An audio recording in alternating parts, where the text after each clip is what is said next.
Hello everyone, welcome back to this class.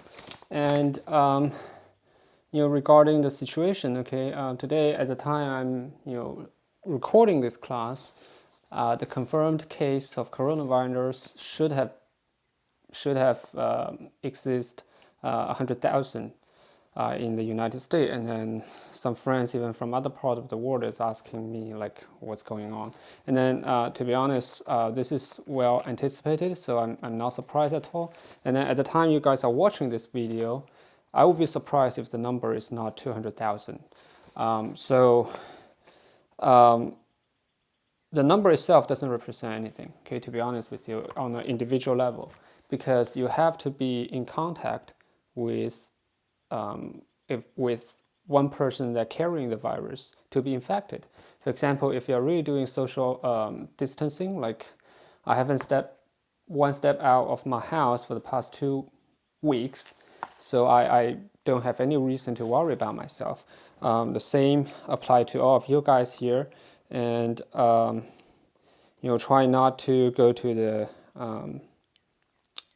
just chill at home, okay, and spend time with your parents. So today we're going to talk about what we briefly mentioned in the last class. Is we talk about how light propagates in fiber, and this is actually something quite important, and it's actually the fundamental of the modern telecommunication and internet, right? You have numerous fibers going between continents and between countries, or even most of them actually below the ocean, right, to transmit data for us. So it's it's actually a kind of something that we must know, right, as a student in engineering, a student in electrical engineering, that what is the equation for the light propagating inside the fiber. So the first, I want to briefly introduce a concept. So the concept here is that what we're trying to solve the problem is, there's a fiber, and we say this propagation direction is z, and then of course you can say the fiber length is L, and then at this side you have an input, it's a temporal envelope. Temporal envelope, you can think about it as a little bit light bullet, and you send that into the fiber, and then inside the fiber there's dispersion, right, because you are temporal bullet, so if you do Fourier transform, you must have multiple frequency components, and each frequency or each wavelength would travel at slightly different speed inside the fiber, so that you have dispersion. Some of them go faster, some of them go slower, and then that distort your pulse. So that's one effect. The other effect is Curry effect, right? We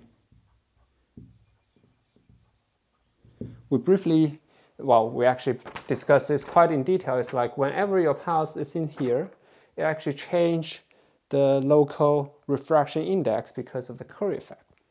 And the question we try to answer is, what is the wave coming out look like? Right, the wave coming out, if you measure at this end, it will also have a temporal profile.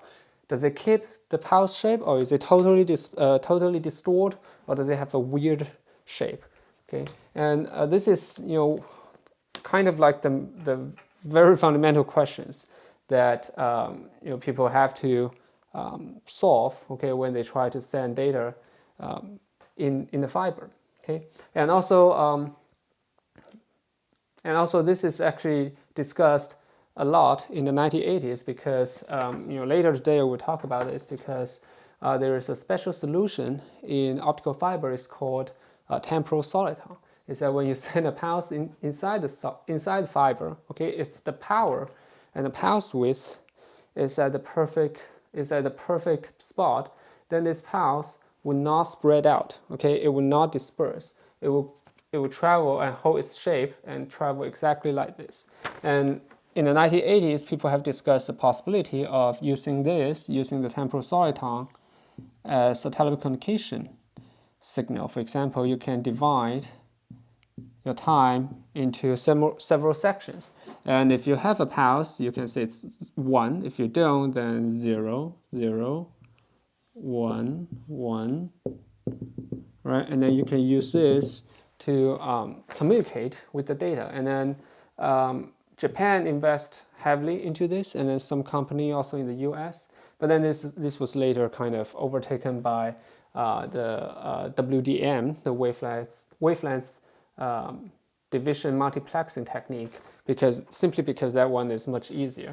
But this one, to be honest, I personally really like the physics inside this one, although practically speaking, it's not very useful. Okay, and as explained in the previous class, right, to solve something like this in a temporal domain, or if you have multiple frequency components, if you try to solve the equation, you'd better use time domain equations. The reason is the Kerr effect here can be written in a very simple form.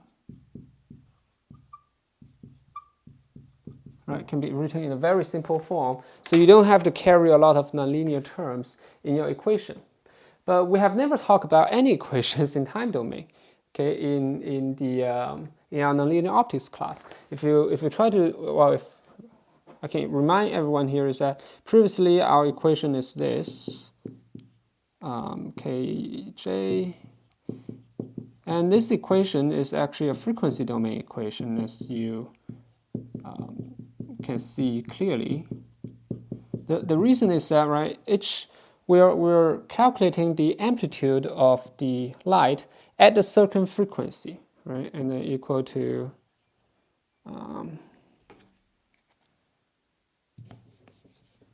okay, yeah.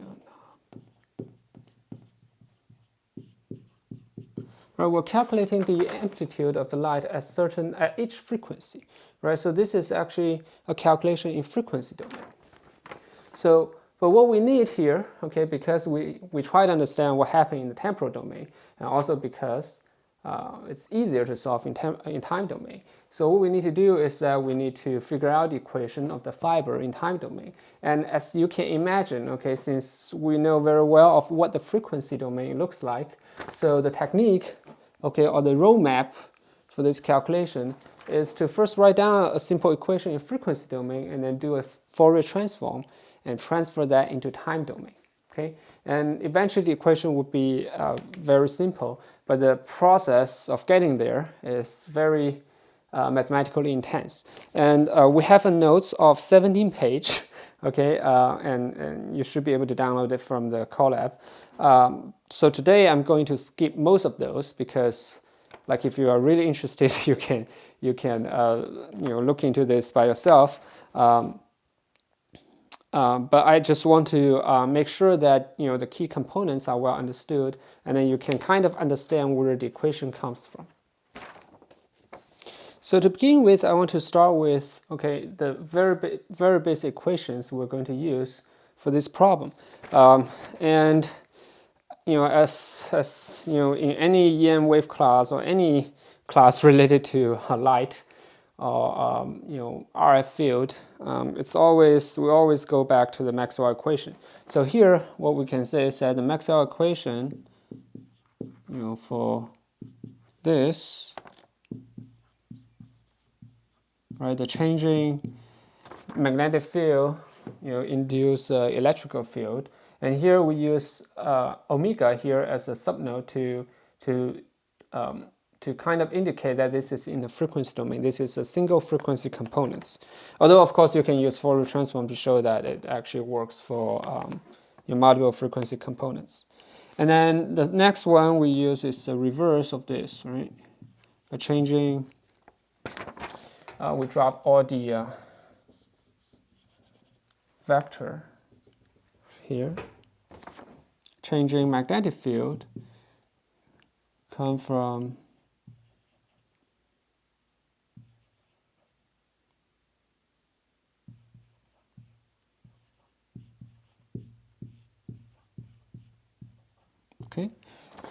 the changing magnetic field come from the changing of your, the magnetic field can come from a changing, varying electrical field. And here notice that we actually replace D,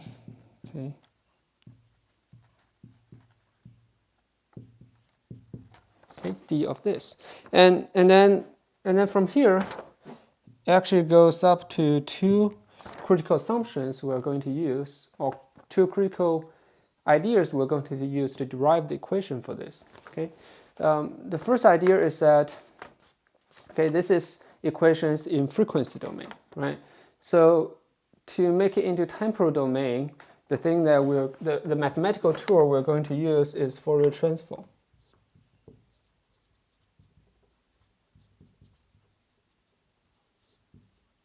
Okay, Fourier transform. And the form that we write down, for example, would be the wave x, y, z, because it's now a fiber, right? You have x, you have z, but also you have x and y. You can't think of it as a plane wave anymore. Okay, t. The Fourier transform is in time domain, from time between time domain and frequency domain, so you can write it down as this.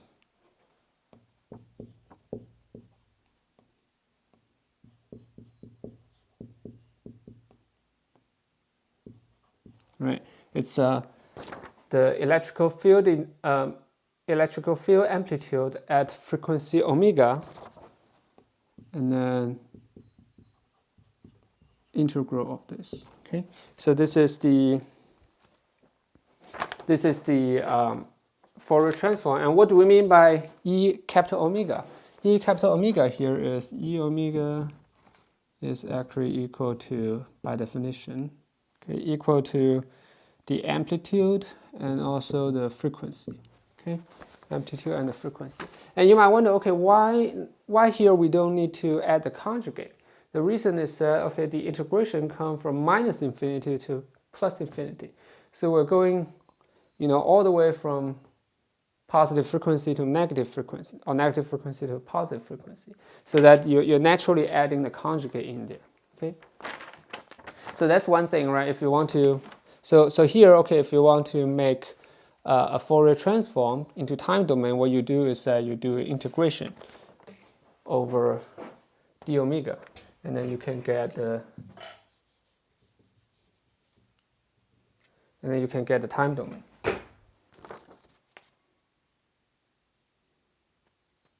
Okay, and then the second thing that I want to talk about, the second thing that's important in this equation is that, okay, where does this dispersion and the Curry effect come into play?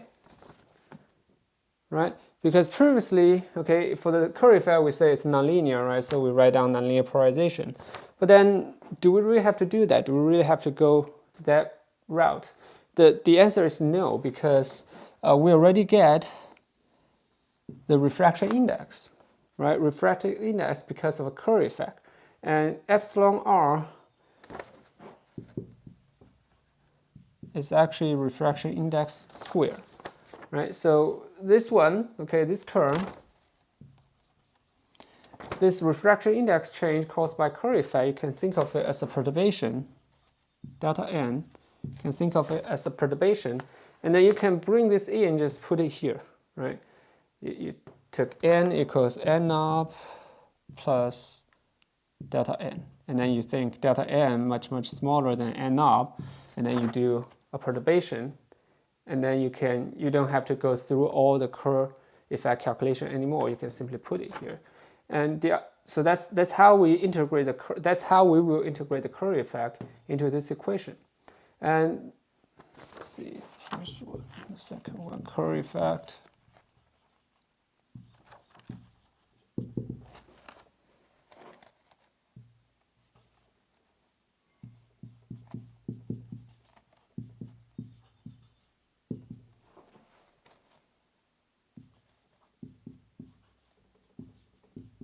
Okay, use this to here in. Okay, and the third one is, okay, what about dispersion? Dispersion means different.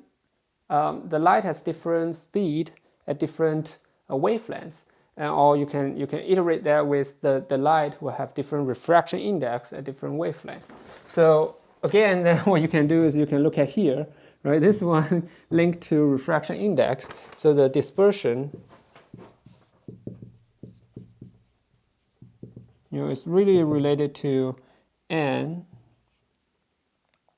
knob is a function of frequency. Okay, so this is how the three components come into play. in this simple equation. And let's let's make it this two equation. Let's make it into one, and then explain a little bit more.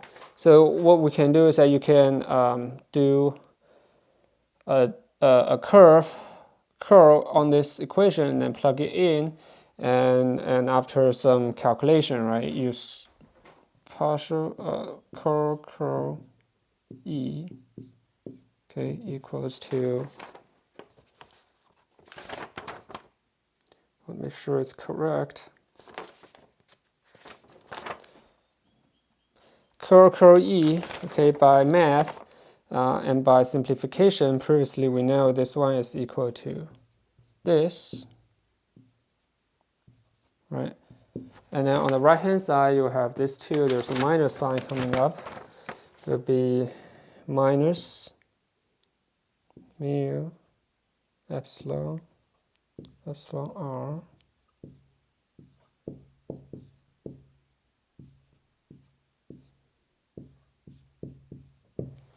okay. And we can get rid of the minus sign. Right.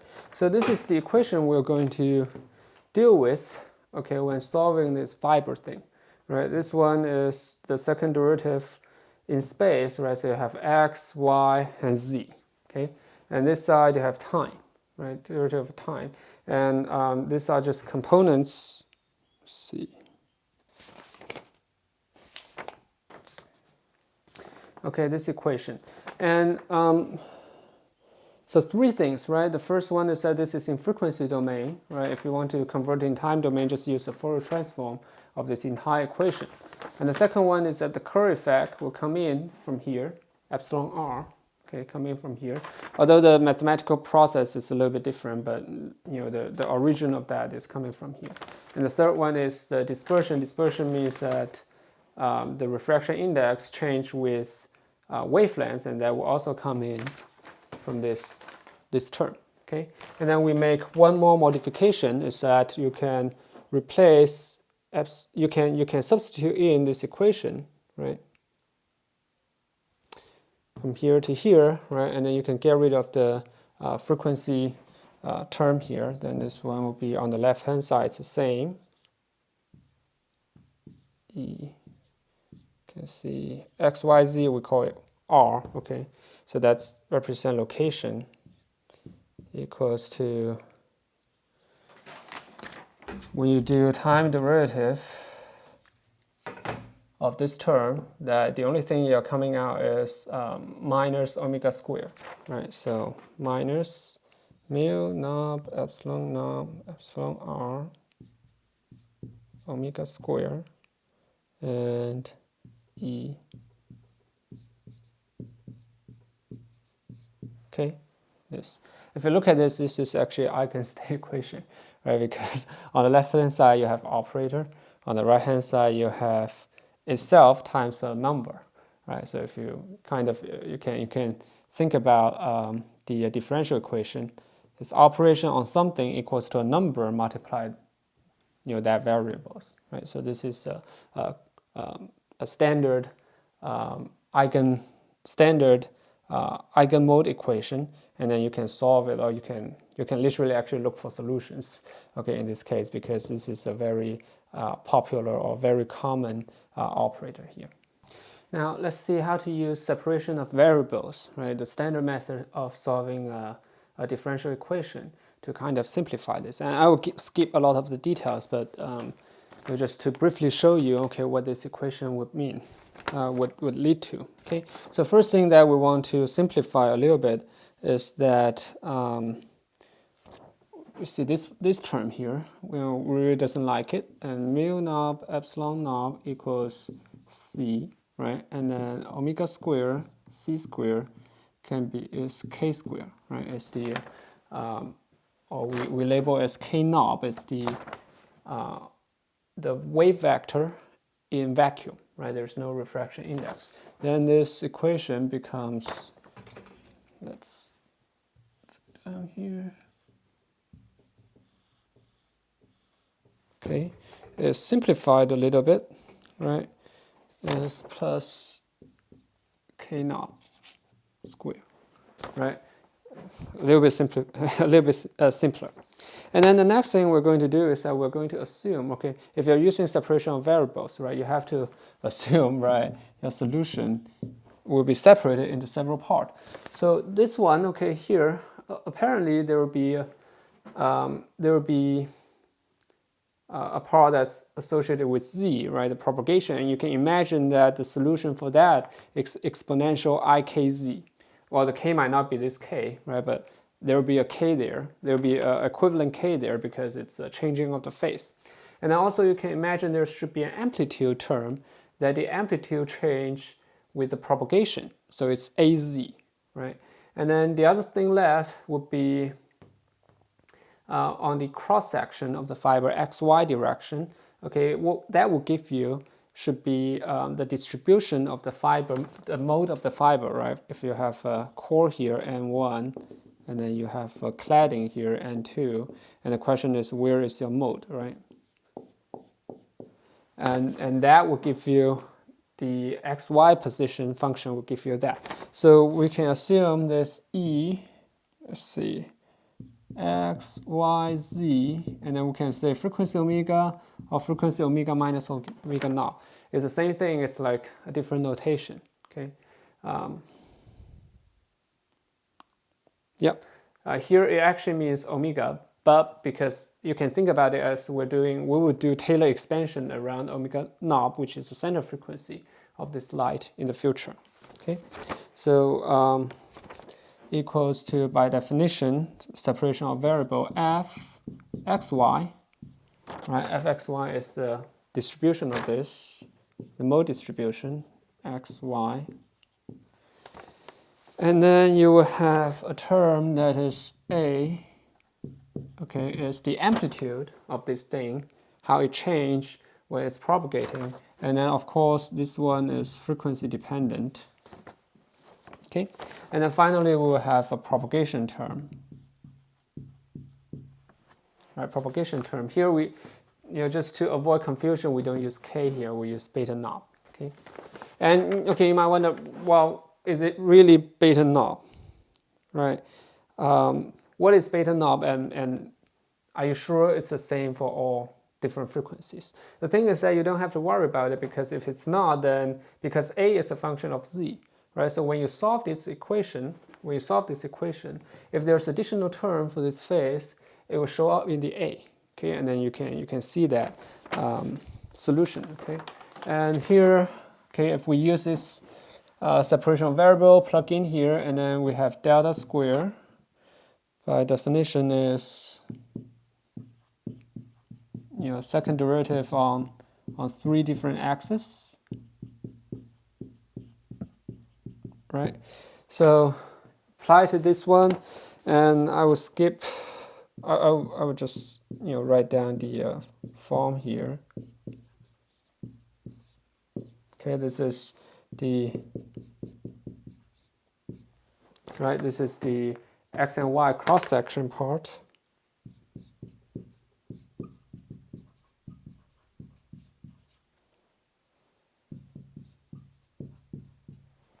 Okay, this is the first one. And then the second one is z, right? And you can almost imagine that, okay, what we're going to do with this second derivative of z. And I will skip it in this class here, but it's on the note. Whenever you have second derivative of z along the propagation direction, you can use a slow varying amplitude approximation. And then you can, when you calculate this, right, a z omega minus omega naught, and then E I beta naught z, right? When you calculate this entire thing, right, you can assume that the second derivative of this is smaller than beta naught times the first derivative of this. Okay, we have used this before. Okay, and then plus this is this term plus this one, epsilon r omega k naught square f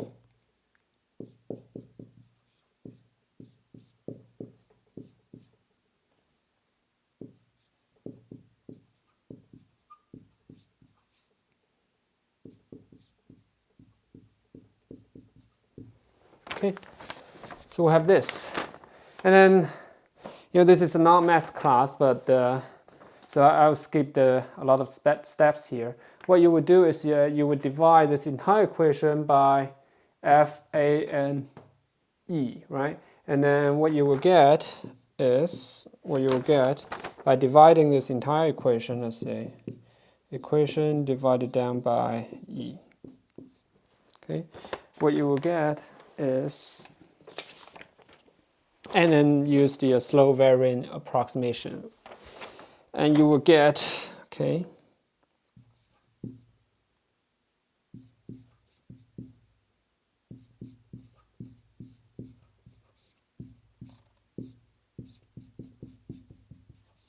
right, this is the first term, and then when you divide this canceled. And it should be, well, this is a grad level class, I guess everyone understands this. These two cannot cancel each other, okay? You have to first do the operation and then divide it by this. And when you do the operation, you cannot cancel, okay, anymore because, well, I don't have to explain this, I'm assuming, okay? And then the other side would be, okay, these terms, it will have minus beta knob square, okay,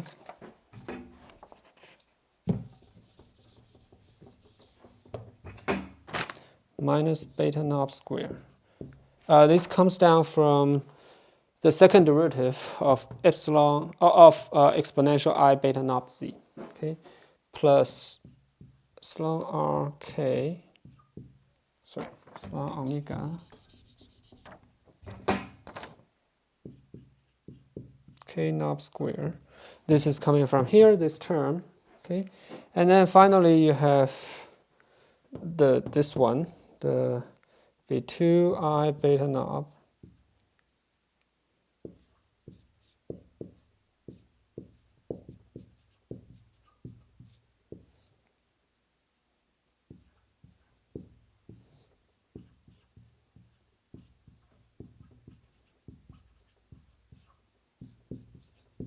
okay. So you will see that, okay, this is a function of x and y. Okay, this is a number, and this is a function of, say, a function of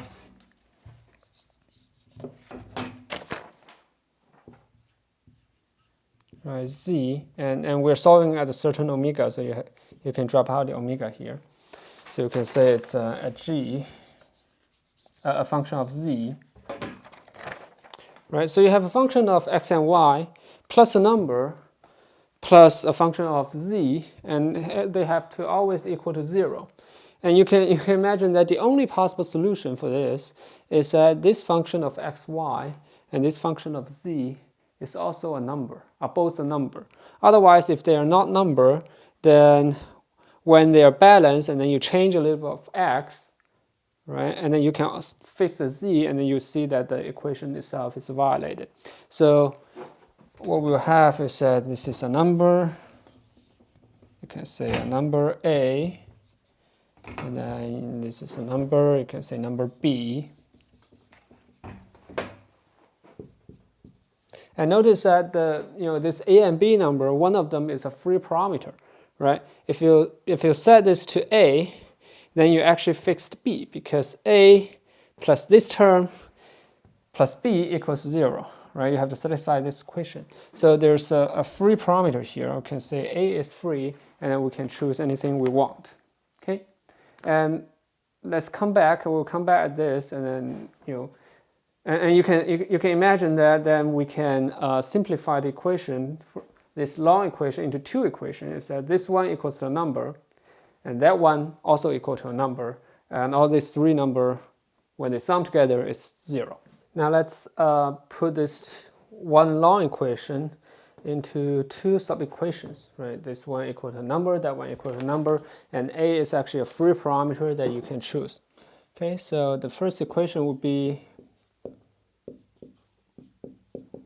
the differential on x and y, okay, will equal to a number multiply f, right? And then we choose that number to be, get rid of this, okay, guys.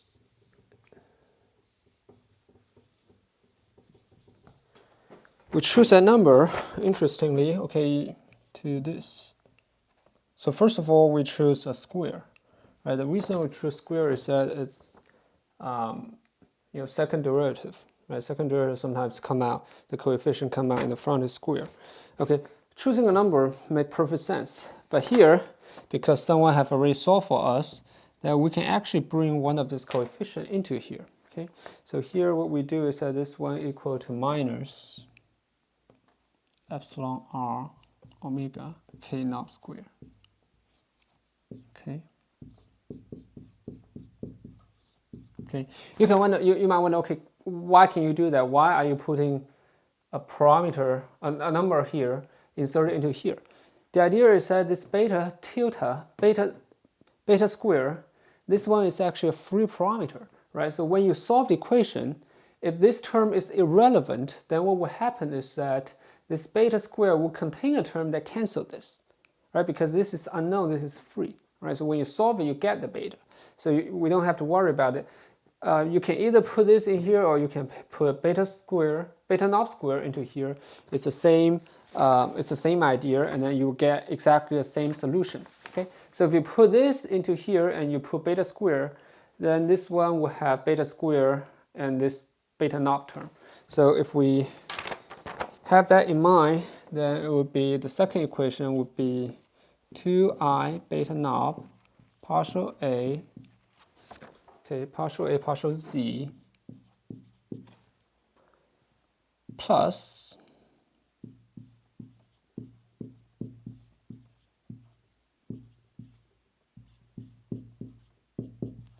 right, you can verify that these two, okay, satisfy this entire equation, because the first equation take this coefficient, take this number into it. The second equation take this into it, and they both have a beta square. Okay, this is beta square on the right hand side. This is on the left hand side, so they actually will cancel each other when you plug into this equation. So these two equations satisfy this, and then beta is a free parameter that you're going to solve in this equation. Okay, so let's erase this one.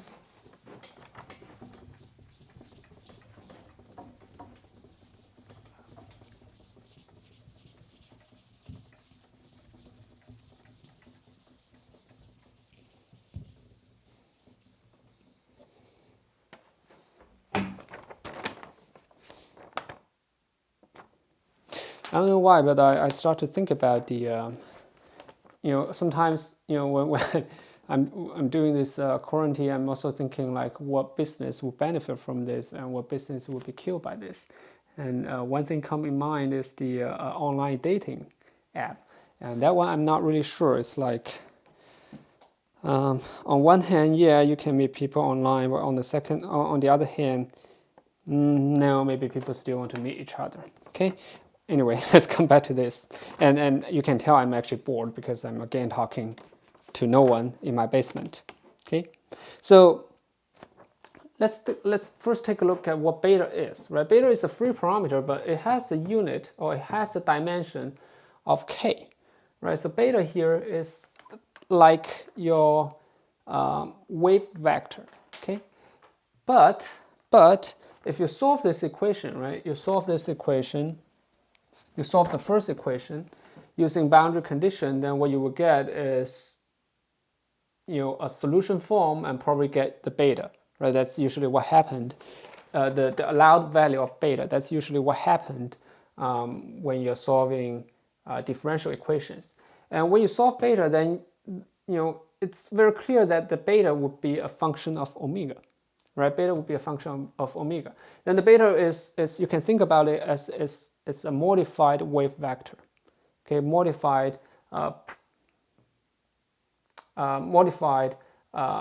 propagation factor, and it takes into the dispersion, okay, it takes in the nonlinearity, it takes in the physical structure of this, okay. And this is something real, because the reason is, okay, if you really send something into the fiber and then let it propagate, it actually doesn't propagate at the speed of this propagation, okay, we call it group velocity, is not equal to, although later we'll use this approximate, but it's not equal to c divided by n. Okay? It's not that. There's some part of it is propagating along inside the core, and some part of the light is propagating in the cladding area. Okay, and then there's an average effect, so the group velocity has to come from here. Okay, have to come from solving this equation to get it. But of course, often we approximate that into, this is inside here. I would say it's approximation, but it's, but if you're measuring precision, if you're doing precision measurement, then you should know that this is not very precise. Okay, so. And let's look at this one. The first equation tells you the cross-section distribution of your light, right? Like where will be the light inside the fiber, okay? And then you have a few boundary condition you can use. For example, this one, apparently because you have circular symmetry, you can use polar coordinate, okay, to transform this. And there's apparently, if you're using polar coordinate, then your result should be Bessel function. And the boundary condition you can use is at the center, okay, at, say, if R, okay, if you're using polar coordinate, x, y, r, theta, right? In the polar coordinate, see, x equal to r cosine theta, y equals to r sine theta. And then you can solve this equation, and then there are some special point here. One is at r equal to 0, right? R equal to 0 is the center. The fx is finite. Okay, it's a finite number. The reason is that when you solve this, one of the Bessel function you solve, okay, would blow up at the center. There would be a 1 over r term there, and using this boundary condition, you can eliminate that that form of Bessel function. And then the second one is, okay, r go to infinity, right? You go to absolute infinity, then f x y equals 0, right? There's no mode distribution at infinity. And the third one is that you will have a rotational symmetry that, okay, f r theta equals to f r theta plus 2 pi, right? If you rotate 2 pi, you return to yourself, and then the solution should be exactly in the same form. And using these three, okay, boundary condition, and then think about it, right? You have a second derivative equation, and then you should generate, quite a few free parameters. And let me see.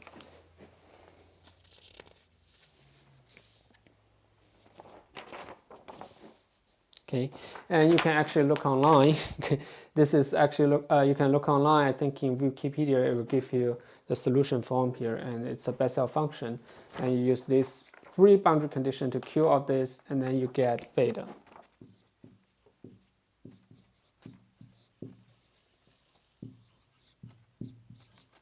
Okay, you can get beta. And then we look at the second equation. The second equation is actually interesting because the second equation tells us how the light propagates along the fiber, right? So this is actually the equation that we look at, many times in this class, right? And it also makes a lot of sense because in this class we used to assume plane wave approximation. So plane wave means all this derivative is 0, right? This differential on x and y is 0, and we're solely looking at the equation on z direction. So this is actually the equation we should be focused on, right? And for this equation, it's relatively simple, other than one term, that this beta is dependent on frequency. Okay, beta depends on frequency. So when we get beta omega from equation 1, okay, then our goal is actually to plug that into equation 2 and solve how the amplitude will propagate along the z direction, right? And then when you solve this, you can imagine, of course, you have to use perturbation theory to get first order, second order, third order, and go on and on. Okay, and when you have a function here, you insert here, it's almost impossible for you to actually solve this equation, right? So especially when you have a function and then you want to do Fourier transform, transfer back to time domain, it's almost impossible. So what we do, okay, as many times in this class, is that we have to make a few assumptions, okay? And the assumption here we made is that beta omega is very close to beta naught.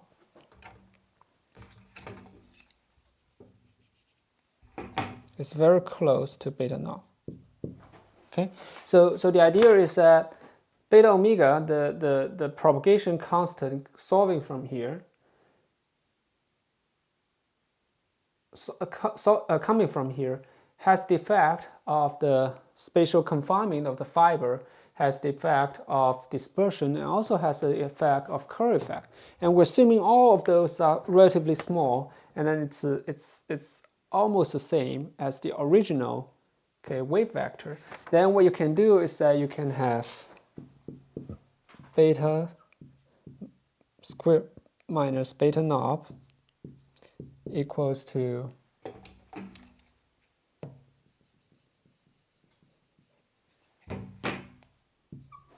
okay, this one can be separated beta plus beta naught, okay, beta minus beta naught, right? And then because we assume that these two are very close, so the first term, okay, can be approximate to 2 beta naught, okay, and the second term is beta tilde minus beta naught, right? And then when you have beta naught, you can cancel it with this term, right? So the equation 2 will now become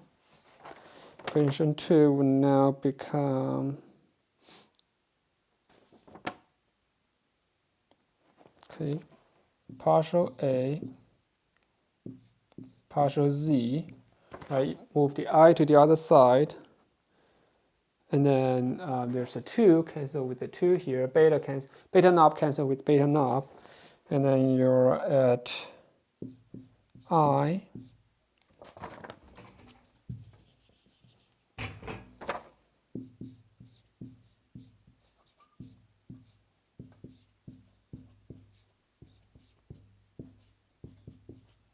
okay, so you're arriving at this relatively simple equation. Okay, of course, you still have this as an unknown function. And then after I erase the whiteboard, we will come back here and then use another approximation, okay, to expand this and then make this, compatible with Fourier transform. Okay. Now let's look at this propagation equation. Okay. Apparently, assuming we can solve beta tilde from this equation, then it's still hard to do Fourier transform to transform everything into time domain, because if the function of this is ugly, okay, or difficult to Fourier transform, then still there's no hope to solving this equation. So what we're going to do, the second approximation, okay, there are actually two approximations here, is to approximate the form of beta, right? So beta here, beta tilde here, we can think about it as it has a beta which is dependent on the linear optics. Linear optics means that it considers the dispersion, right? Consider the n of the here, n omega equals to n linear, or this one is delta n.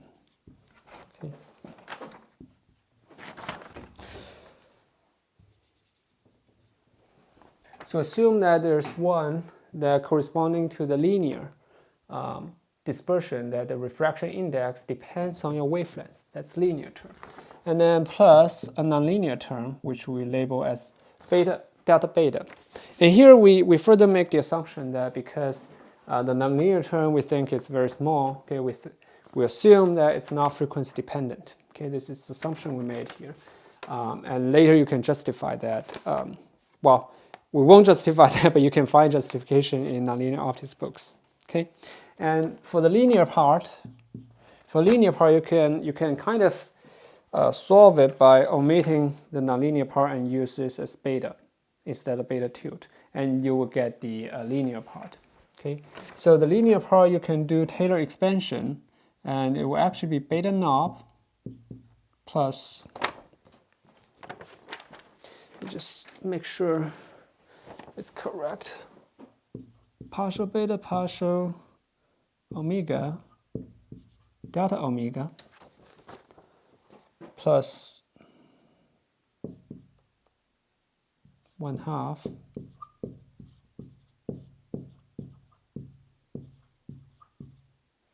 okay.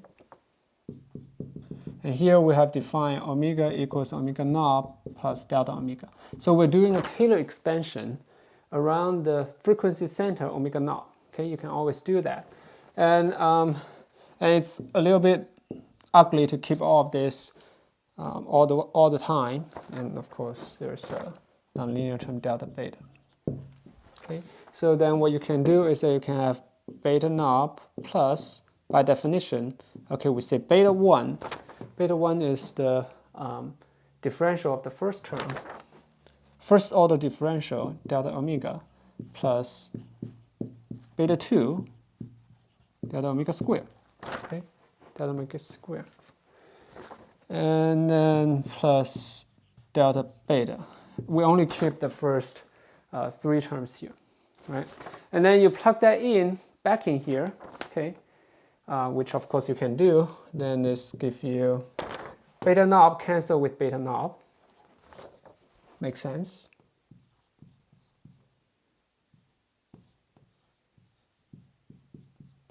And the reason it cancels is because this is a 0 order. Beta knob, you can think about it as a 0 order term. And then, or the other way to think about it is beta knob, you can use it as a free parameter, right? Whatever, because when we define it, we didn't say what is beta knob, right? So whatever your first 0 order term is, you can assign that as beta knob. So this one you will get, let me be very clear here. So we can have the minus I back.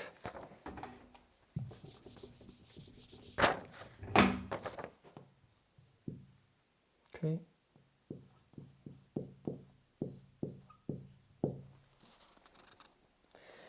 Equals to, the first term is beta 1, delta omega. The second term is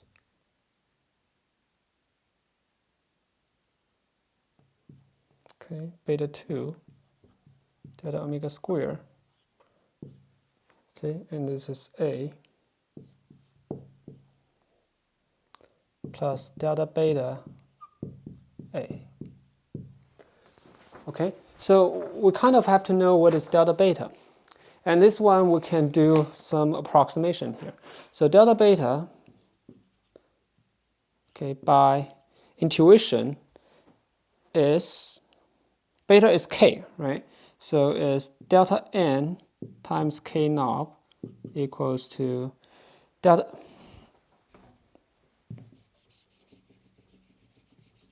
So let me be very clear. What is delta beta? So intuition tells you, okay, k equals to n omega divided by c, right? So delta beta, okay, will be delta n omega divided by c, right? Omega divided by c, and then you can assume the frequency range is relatively small. So delta beta is not frequency dependent. Then goes delta n omega knob divided by c, right? So delta n, what is delta n? Right, delta n is n2i. Right, so this is go to n2 it omega knob divided by c. Okay, divided by c. So here, we can also simply label it as this one. Right? This is delta beta.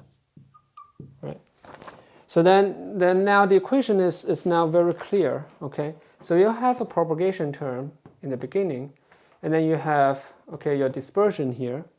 This is actually a dispersion. The dispersion is solving from this equation, right? It takes into the fact that the refraction index is a function of omega, right? And then this term comes from the Curry effect where you have n2it. And then, of course, this one would eventually goes to, a square, right? Because, sorry.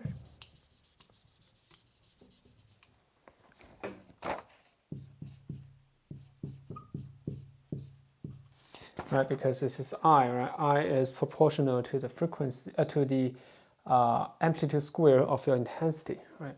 So then you will actually get a nonlinear term here in your equation. Okay, so let's quickly, finish this and see, how. Let's see. Let's do here this one. Let's replace delta beta with omega knob c delta n a. Okay, so let's see how to handle this equation. Okay, so at this point, it should be simple enough that we can do Fourier transform, right? And you can see that all of those are just constant in the front and then frequency part. Okay, there's constant a frequency, right? So we should be able to do this Fourier transform. And the first one transform because omega is independent of z, right? The first term would just be from frequency transfer to time domain. And these two terms are a little bit tricky because it's your amplitude, but then multiply with the frequency and to do Fourier transform. So these two are a little bit tricky. And this one is also quite straightforward. Okay, so let's say what to do with this. Let's say this is equation 2, right? You do entire Fourier transform for the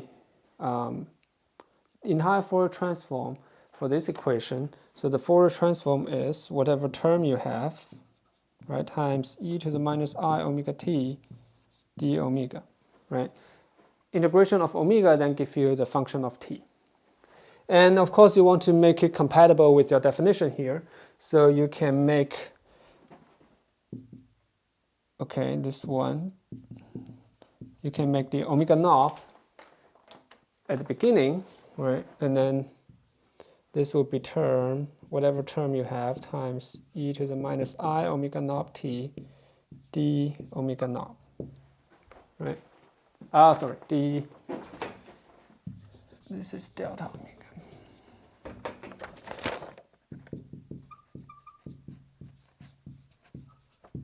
Okay, d delta omega. Then, you do Fourier transform of all these terms. And then by definition, we know that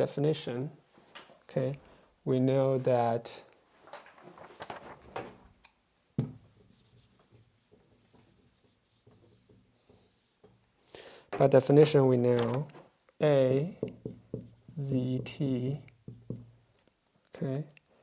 we can drop the 2 pi here. It doesn't really matter, okay? It's a definition thing.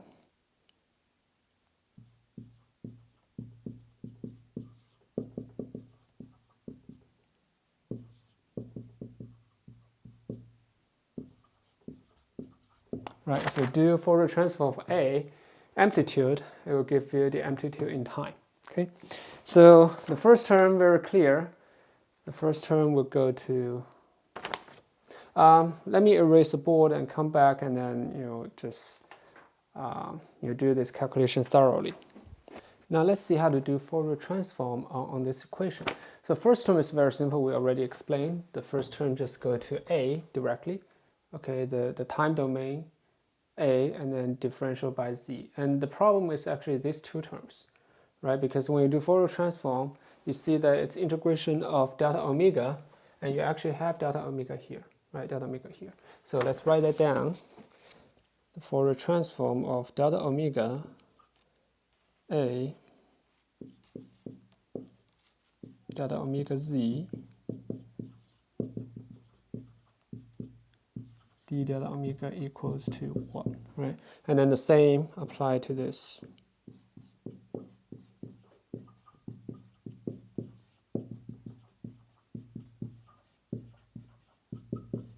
Okay, and these two are actually very standard for a transform that once you know it once, you know what it is.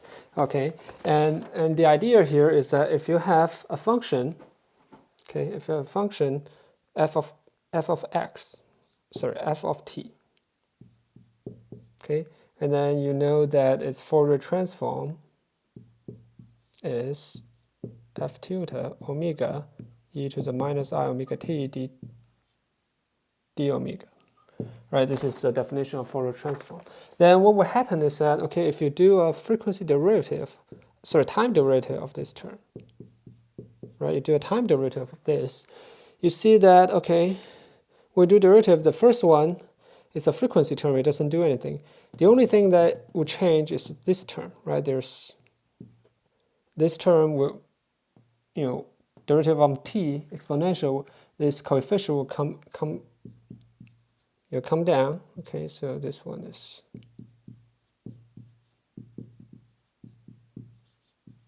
right. See that?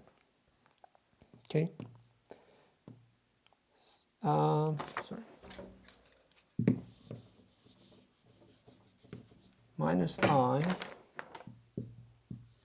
integration f omega times omega. Okay, e to the minus I omega t d omega, right? The same apply if you do second derivative, right? Second derivative will come out, minus I omega will come out square, right? So we have minus f omega, okay, omega square e to the minus I omega t d omega, right? So if you look at this, okay, here is a function, delta omega, and then Fourier transform. Delta omega square, a function Fourier transform. Here you have omega, a function Fourier transform. Omega square, a function Fourier transform. So this actually give you an idea of what those are, right? If you move the terms around, minus I, give you I, minus, give you minus, right? So this is actually equal to, if you use these two equations will give you I partial t, and this one is minus partial square a partial t square. Right, so this is actually quite amazing, really quite amazing, right? It looks something really messy, but then when you do Fourier transform, it becomes a very elegant differential operator. And then let's figure out what is delta n, right? Delta n is n2 it, right? And then I is just, I you can think about it as the power divided by unit area, right? It's the intensity, right? Definition is is the power per unit area.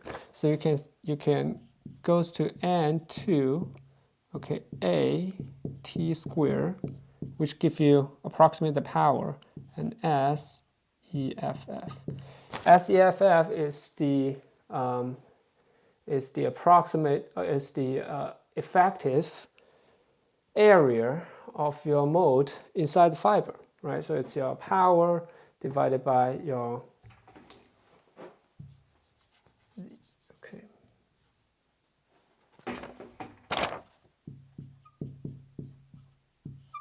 power divided by your area, give you intensity. And you might wonder, okay, where's all those coefficients, right? Because previously when we write down I, right, we say that there's when we write down power, right? We say that there's many coefficients here, and epsilon c s effective times e squared, right? You want, okay, where are all those coefficients? Remember here, we have defined e equal to f xy times a times e to the blah, blah, blah, right? F, when you're solving a differential equation, it doesn't really matter if you add a coefficient in the front, right? Because it's linear for the f.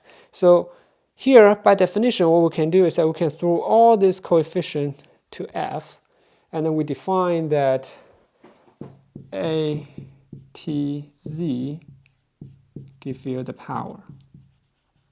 Okay, so we can make this.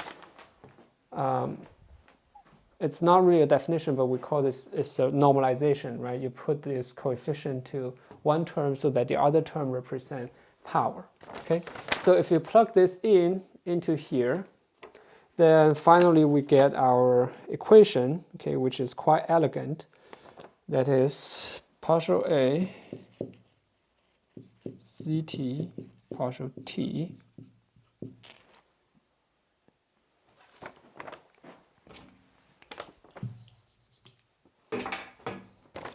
plus beta 1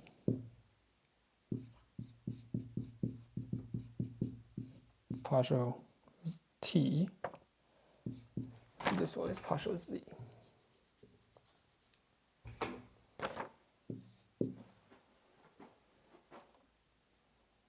Plus I beta 2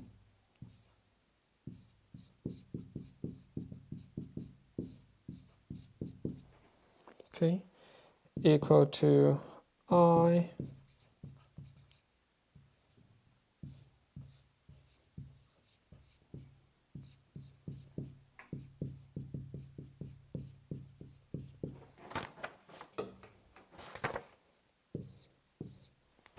okay.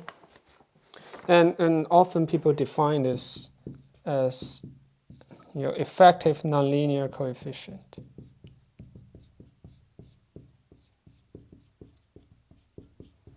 Okay, effective nonlinear coefficient. Okay, so now if you look at this equation, okay, in the next class we'll explain what this equation really means and how to solve it, or what and why is it better to use this equation other than frequency components. But first, by looking at it, this is actually one good sign is that there's only one equation to solve, right? The bad thing is that there are two. Well, it's not really a bad thing. There are two variables, right? So it's a relatively complicated differential equation. Okay, so this one we said this is propagation term. This term later we will know is group velocity. We'll show that in the next class. Group velocity, and this term can be cancelled by choosing a moving frame. And this one is dispersion. Right? You can think about it as, this is really how the wavelength, the refraction index depends on your wavelength, right? Because this is a second order term, and this one is a Kerr effect. Okay, so well, I'm not keeping the time, but I'm assuming the class has been 1 hour long because I'm a little bit exhausted. So next class, we'll quickly analyze this equation, get an analytical solution, okay, and then analyze what it means to have a soliton in a fiber. And the next class would have very little math, and then hopefully next class can be relatively short, like 45 minutes or so. Okay, thank you.